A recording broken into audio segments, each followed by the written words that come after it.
हे friends, मुझे सिर्फ अपने ना 2 मिनट दीजिए। कुछ बोलिएगा नहीं, बस देखिएगा।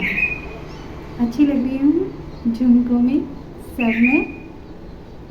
Okay, 2 minutes wait.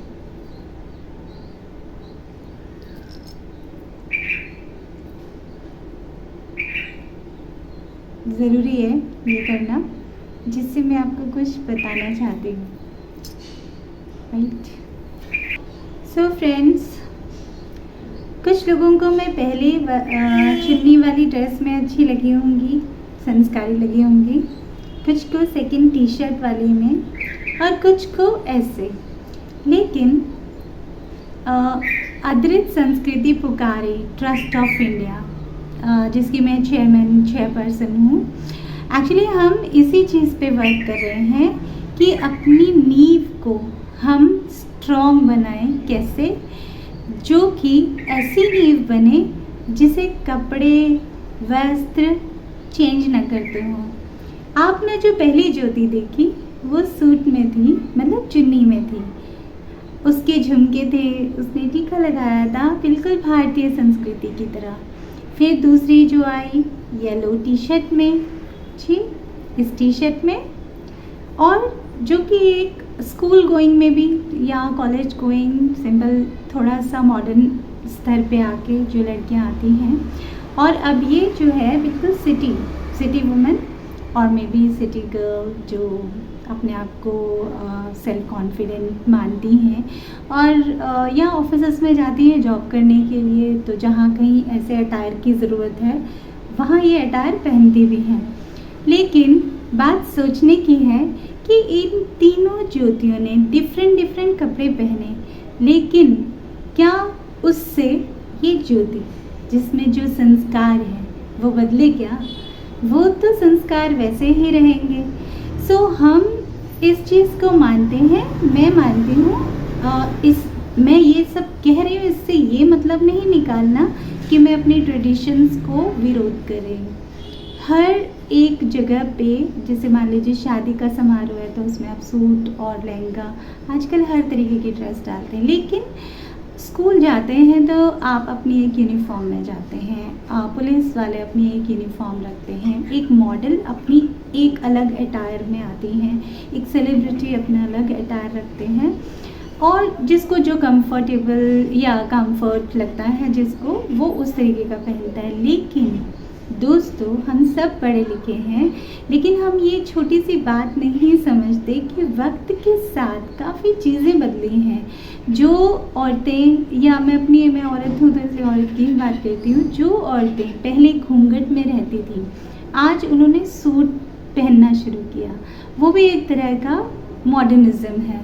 जिन्होंने जो सूट पहनती थी उन्होंने जीन्स तक की अपनी लिमिट बना ली, तो ये भी एक मॉडर्निज़म है। जो लोग ऑलरेडी जीन्स पहनते थे उन्होंने शायद मेरे जैसे ऐसे मॉडर्न कपड़े पहनना शुरू कर दिए, तो उन्होंने अपनी लिमिट यहाँ तक सेट की। तो लिमिट सेट करना ज़रूरी है। एक्चुअली ये सब कब आता है? जब हमारी नींव, हमारे संस्कार स्ट्रॉन्ग होते हैं। तो फ्रेंड्स, मेरा जो ट्रस्ट है, और मैं भी 7-8 स्कूल्स में जाकर छोटे बच्चों से लेके +1 +2, मेनली फोकस 9, 10, +1 +2 से है, क्योंकि जिस वजह से ये ट्रस्ट का शुरुआत हुई थी या रजिस्ट्रेशन हुई थी, वो रिलेटेड था ड्रग्स से, और वो रिलेटेड था हमारी बाउंड्रीज से, हमारी सीमाओं से, बढ़ते वेस्टर्निज़म से था। जो चीज़ें मुझे अंदर तक हिलाकर गई, जिन्होंने मुझे ये सोच दी कि मुझे ये ट्रस्ट बनाना चाहिए, और मरने से पहले कुछ ऐसा भी, अपने लिए तो हम सब जीते हैं दोस्तों, लेकिन कुछ ऐसा भी छोड़ कर जाइए जिससे कि आपका सिर्फ आपको याद ना किया जाए। मैं नहीं चाहती कि मुझे याद इसलिए किया जाए क्योंकि ये मेरी इच्छा है, याद इसलिए किया जाए क्योंकि जो चीज़ मैं कहना चाहती हूँ वो सब तक पहुँचे, वो इसलिए याद किया जाए क्योंकि बच्चे जो होते हैं ना वो मन के सच्चे होते हैं, उनमें भगवान होते हैं, ईश्वर होते हैं, और हम उन लोगों को क्या देकर जा रहे हैं ये बहुत मायने रखता है। दोस्तों, मेरे मम्मी पापा ने जो मुझे संस्कार दिए थे आपस में प्रेम से रहने के, अपने से चाहे मेरे से छोटे हों या मेरे से बड़े हों, अगर दुख तकलीफ़ है उनको उनके साथ खड़े रहना, ये उन्होंने मुझे सिखाया। कहीं भी जाऊँ अपने संस्कार साथ लेकर जाऊँ, अपने एक लिमिट बनाई मैंने। मैं विदेश में भी रही हूँ, मुझे सूट नहीं करता था तो मैंने कभी ना ड्रिंक किया, ना स्मोक किया, ना ही मैंने कभी किसी मतलब जो मेरे लाइफ में एक बंदा आया तो उसी के साथ, एक दूसरे के साथ नहीं जाना। ये मेरा अपना प्रिंसिपल है, तो मैंने अपने लिए ये प्रिंसिपल सेट किया है क्योंकि मेरी आत्मा जहाँ तक मुझे गवाही देती है फ्रीडम की, मैं वहाँ तक जाती हूँ। और फ्रीडम देना चाहिए, हमें फ्रीडम अपने बच्चों को देना चाहिए, लेकिन फ्रीडम से पहले उन्हें संस्कार देना बहुत ज़रूरी है, जो कि आजकल हम नहीं कर पा रहे हैं। गलती हमारे बच्चों की नहीं है, वो बहुत वेस्टर्नाइज हो रहे हैं, खुले में सब कुछ करना चाहते हैं, है ना। आप लोगों ने भी देखा होगा ये सब, मैंने भी देखा और मुझे बुरा भी लगा है, लेकिन फिर बाद में सोचा मैंने कि ये सब हो क्यों रहा है, क्योंकि उनके अंदर हम ये ज्ञान दे ही नहीं रहे। हम उनके साथ बैठे ही कितना है दोस्तों, हम उनके साथ बैठ ही नहीं रहे। मम्मा पापा दोनों काम करने जा रहे हैं, दोनों के पास टाइम नहीं है। तो हम जब बैठते थे ना, पहले के लोग जब इकट्ठे बैठते थे, पार्क में बैठते थे, गार्डन्स में बैठते थे, या बस गाँव में ऐसे ही मंजी लगा कर बैठ जाते थे, तो दोस्तों कहानियाँ सुनाते थे। मुझे भी याद है कि मेरे भी मम्मी या आंटियाँ जो भी बैठती थी, हम लोग आर्मी एरिया में पले बड़े हैं तो अकेले रहते थे, काफ़ी अच्छी स्टोरीज सुनाया करते थे। आजकल हम वो सब करते ही नहीं, तो वो संस्कार आएंगे कहाँ से? वो इकट्ठे बैठ के बातें करने का जो मज़ा है, जो एक साथ एक दूसरे का हाथ बटा के जो मज़ा है, अच्छा किसी ने डांट दिया उसका सुन लेने में मज़ा है, या उसमें अमल करने का, क्योंकि वो प्यार ही तो है, वो सब जोड़ के रखने का, ये सब जो था हमारे संस्कार वो ख़त्म होते जा रहे हैं। हमारे बच्चे जो हैं ड्रग्स की तरफ जा रहे हैं, हमारे बच्चे नशे की तरफ जा रहे हैं, वो आउटर जो लुक है उसको ज़्यादा मायने दे रहे हैं, इनर से समझ ही नहीं आ रही। तो मेरा ट्रस्ट इसी पे काम कर रहा है। मैं जैसे कि मैंने बताया 7-8 स्कूल्स में जा चुकी हूँ, हिमाचल के, दिल्ली के और वैशाली, गाज़ियाबाद यूपी में। तो मेरा मेन मोटिव होता है उनको इंटरनली स्ट्रॉन्ग बनाना। कई दोस्तों ने मुझे कहा कि ये बहुत लंबा प्रोसेस है, तू अभी चल रही है, पता नहीं कब तक सिखा पाएगी, है तो बहुत अच्छी शुरुआत लेकिन स्लो है। बट मेरा मानना है कि एटलीस्ट शुरू तो करूँ, मैं एटलीस्ट 1 स्टेप लूँगी। अगर कोई अच्छा, कोई आप आज थोड़े लोग जुड़ेंगे मेरे साथ, कल को ज़्यादा लोग देखेंगे, तो उन्हें एटलीस्ट ये समझ में आएगा कि हम अपने आगे की जनरेशन को क्या अच्छा दे के जा रहे हैं। क्या हम उन्हें पेशेंस सिखा रहे हैं? क्या हमें सीमाएं बांधना सिखा रहे हैं? उन्हें सीमाएं तोड़ना सिखा रहे हैं? सीमा तोड़ना चाहिए, वो सीमा जो कि किसी के ग्रोथ में बाधा दे रही है। ग्रोथ कौन सी होती है या बढ़ना किसको कहते हैं, इसमें अंतर नहीं समझ रहे लोग। किसी को खींच कर फिर आगे बढ़ना, वो बढ़ना नहीं है, वो गलत है। पर वो गलत कैसे है, क्यों है, ये तो समझाया ही नहीं।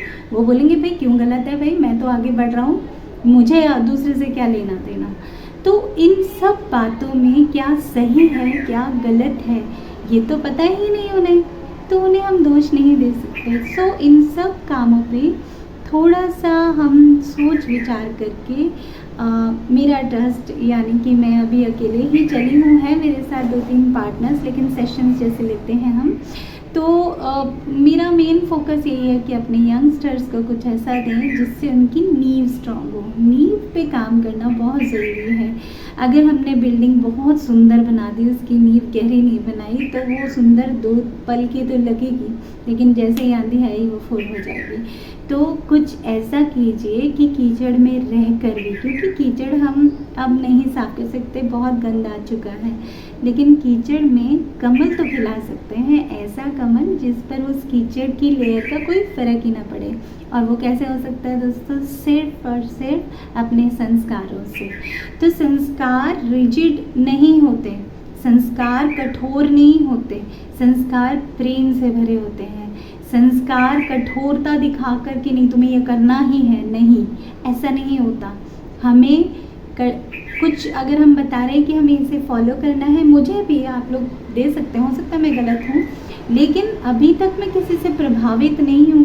उन्होंने मुझे जस्टिफिकेशन नहीं दी है कि अगर हम सुबह ही पूजा करते हैं, मान लीजिए पहले बोलते थे सुबह ही पूजा करते हैं, अगर हम इस चीज़ को प्रेम से सिखाएं, सुबह पूजा करने से ये लाभ होता है कि आपकी बॉडी में तंदुरुस्ती बनी रहती है, आप अच्छा महसूस करते हैं पूरा दिन भर। ये सब मैंने एक्सपीरियंस खुद से किया। जब तक कोई और बोलता था मुझे समझ नहीं आती थी, मुझे लगता था क्या भाई सुबह ही उठकर क्या हो जाएगा, भगवान थोड़ी उसी समय सुन लेंगे। नहीं, वो सच है।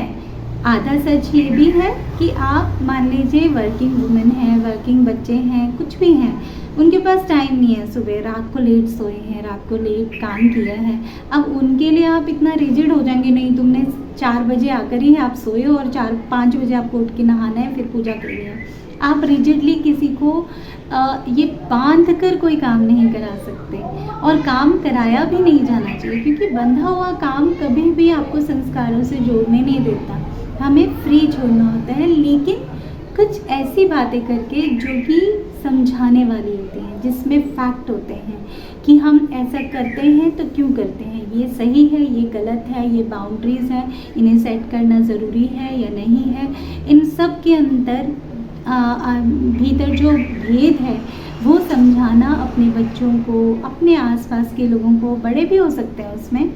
तो एक्चुअली मैं इसी तरीके का कुछ काम कर रही हूँ, तो प्लीज़ आप आज के सेशन को ज़रूर देखिए।